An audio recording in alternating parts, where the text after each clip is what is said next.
నీ దారిలో ముళ్ళున్నాయని పయనం ఆపకు. లక్ష్యం దూరం అవుతుంది.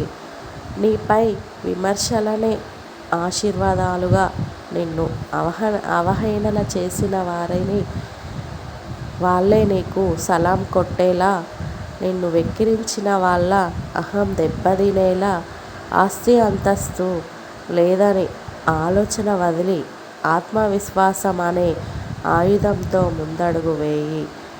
ఒక నెల లేటవచ్చేమో కానీ విజయం వచ్చి నీ కాళ్ళ ముందుంటుంది. నిన్ను వెక్కిరించిన వాళ్ళు ముక్కున వేలేసుకుంటారు. అది గెలుపంటే. వెక్కిరింతలు చూసి వెనక్కిపోతే తర్వాత ధిక్కరించిన ఫలితం ఉండదు.